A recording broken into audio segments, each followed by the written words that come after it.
नमस्कार सर्वांना, स्वागत आहे तुम्हाला सर्वांचं आपल्या ॲक्टिव्ह करिश्मा यूट्यूब चॅनल. बघा, अंगणवाडी सेविकांनो, मदतनीसतांनो, अंगणवाडी कर्मचाऱ्यांसाठी THR आणि HCM म्हणजे गरम ताजा आहाराची जी साठा असतोय तो साठा नोंदबाबत आयुक्तालयाकडून महत्त्वपूर्ण माहिती आपल्या समोर आलेली आहे.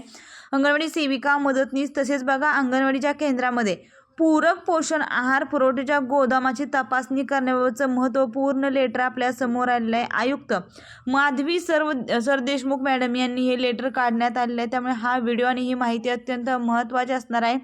जास्तीत जास्त सेविकाताईंना, मदतनीसताईंना हा व्हिडिओ शेअर करा, जेणेकरून माझ्या सेविकाताईंना, मदतनीसताईंना योग्य माहिती लवकरात लवकर पोहोचेल. तर बघा ताईंनो, जराही वेळ वाया न घालवता आपण संपूर्ण डिटेल्समध्ये हा व्हिडिओ जाणून घ्या. बघा, एकात्मिक बालविकास सेवा योजना आयुक्तालय महाराष्ट्र राज्य नवी मुंबई यांच्याकडून आलेले हे परिपत्रक आहे. दिनांक तुम्ही याची पाहू शकता, 1 जुलै 2026 रोजी हे परिपत्रक आलेलं आहे. प्रति बघा, जिल्हा कार्यक्रम अधिकारी महिला व बालविकास जिल्हा परिषद सर्व, बालविकास प्रकल्प अधिकारी नागरी प्रकल्प सर्व. विषय बघा काय आहे, अंगणवाडी केंद्रामधील पूरक पोषण आहार पुरवठ्याच्या गोदाम तपासणी करण्याबाबतचा हा महत्त्वपूर्ण परिपत्रक आहे.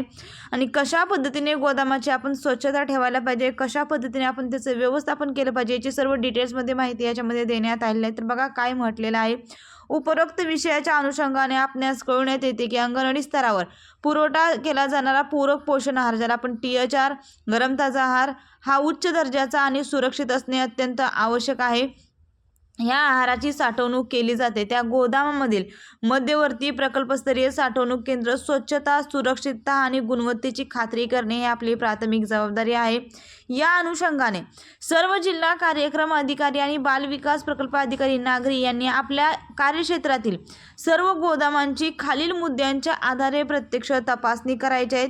म्हणजे बघा, जे आपले प्रकल्प आहे त्या प्रकल्प स्तरावरून आपल्या या गोदामांची प्रत्यक्ष तपासणी होणार आहे. गोदामात 1 नंबरचा ऑप्शन पहा, गोदामाच्या परिसरात आणि आत पूर्ण स्वच्छता आहे का, नियमित जंतुनाशक फवारणी केली जाते का. 2 नंबरचा ऑप्शन पहा, साठवणुकीची जागा कोरडी, पुरेशी हवेशीर आणि ओलसरपणापासून मुक्त आहे का. 3 नंबरचा ऑप्शन पहा, गोडाऊनमध्ये उंदीर, घुशी, मुंग्या इतर कीटकांचा प्रादुर्भाव आहे का.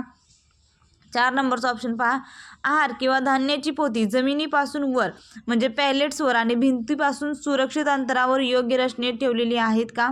5 नंबरचा ऑप्शन पहा, या गोण्यांमध्ये आहाराची साठवणूक केली जाते ती सुरक्षित, फाटलेली नसलेली व सीलबंद आहेत का, याची नोंद अहवालात स्पष्ट करावी.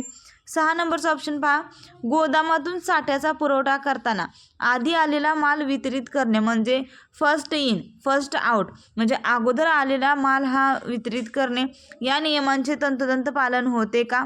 7 नंबरचा ऑप्शन पहा, गोदामात एकात्मिक बालविकास सेवा योजना अंतर्गत प्राप्त झालेल्या कच्च्या धान्यांची आवक जावक नोंदवे, ज्याला आपण स्टॉक रजिस्टर म्हणतो, साठवणूक अहवाल आणि वितरण पत्रिका दैनंदिन स्तरावर अद्ययावत आहे का, याची सर्व संचिकांची बारकाईने पडताळणी करावी. 8 नंबरचा ऑप्शन पहा, बालविकास प्रकल्प अधिकारी नागरी ग्रामीण आदिवासी यांनी गरम ताजा आहार पुरवठा करणाऱ्या महिला मंडळ, संस्था, बचत गट आणि किचनची तपासणी करावी व त्यांचा स्वतंत्र अहवाल देयकासोबत सादर करावा.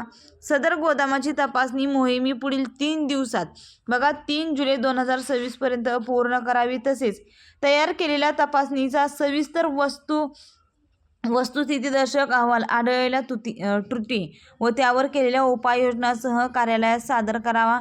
या कामात कोणतीही दिरंगाई करण्यात येऊ नये, अन्यथा सर्वस्वी जबाबदारी संबंधित अधिकारी याची राहील, याची नोंद घ्यावी. टीप बघा काय दिलेलं आहे, गोदाम तपासणी व किचन तपासणी महिन्यातून एकदा करावी. माधवी सरदेशमुख आयुक्त, एकात्मिक बालविकास सेवा योजना महाराष्ट्र राज्य नवी मुंबई यांच्याकडून आलेले महत्त्वाचं परिपत्रक आहे.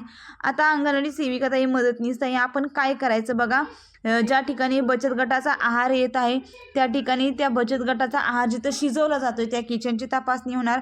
आणि ज्या ठिकाणी अंगणवाडी मदतनीसताईमार्फत आहार शिजवला जातो तिथे स्टॉक रजिस्टर चेक केले जाणार आणि स्टॉकचं जे साठा आहे तो साठा किचनमध्ये व्यवस्थित ठेवला गेला आहे की नाही तो चेक केला जाणार आहे. त्यामुळे हा व्हिडिओ आणि ही माहिती अत्यंत महत्त्वाची आहे ताईंनो.